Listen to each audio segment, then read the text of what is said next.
Magandang gabi po sa inyong lahat. Ayan, tayo magbabalik ulit dito sa ating nakahiligan po. Ayan, mangulikta ng barya at magbigay ng kanyang mga presyo sa ating mga online selling. Ayan. Magandang gabi po sa inyong lahat. Mayroon na naman tayo kasi pag-uusapang barya, guys. Ito naman po ang ating pag-uusapang barya. Ayan, Liberty. Year 1983, guys. Ayan, pera po ng United States of America. Ang makapangyarihang bansa. Ayan. $1/4 po, year 1983. Ayan, nakabukang backpack ng isang agila. Ayan. $1/4, 25 cent kung tawagin nila. Pero pasamantala tayo magpapasalamat siyempre po sa lahat ng ating masugid na mga manonood dito sa aking YouTube channel.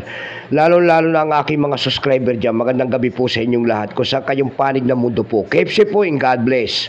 Maraming salamat din po sa mga manonood ko dyan sa aking FB page. Lahat po na nakapalo sa aking FB page. Ayan, magandang gabi rin po. KFC po and God bless. At maraming salamat sa mga nagpapalo dyan sa aking FB page. Yun naman po, sana hindi pa po nakapag-subscribe dito sa ating munting channel. Anyayaan ko lang sana kahit malaking tulong na po ubagay ang inyong magagawa. Tulad na lamang po ng papindot ng ating subscribe button, like and share para ma-update ko naman kayo sa mga bago ko pang ilalabas na video about coins. Ayan. Ayan. Tignan natin ito, guys, kung magkano ang kanyang presyo. Nagsimulang year ito, guys, mula year 1965 hanggang year 1998 ang kanyang pagtatapos. Value po nito kung tawagin nila ay $1/4, 25 cent. Currency dollar, 1785 up to date po kung ano materialis ang ginamit sa barya na yan. Yan po ay copper, nickel, glad copper. May bigat lamang itong 5.67 grams.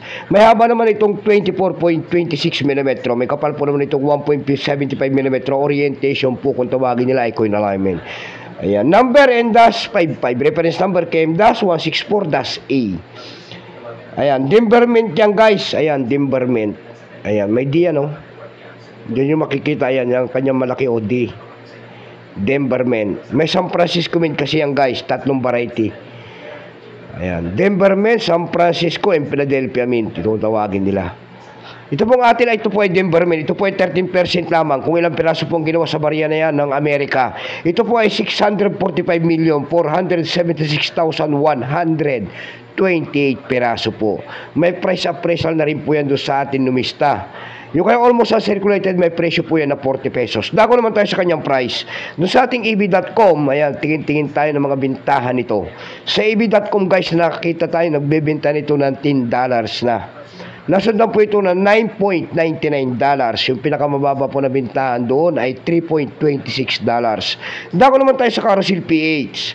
Sa Carousel PH, guys, meron tayo nakita nagbebenta nito ng 500 pesos. Nasundan po yan ng 220 pesos.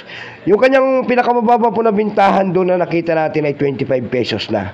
Ayan, pasensya na kayo at namamalat ang ating boses na mamaos po. Ayan. Ang kanya lamang po ang aking may babagi kanyang presyo po. KFC po sa inyo natin. God bless.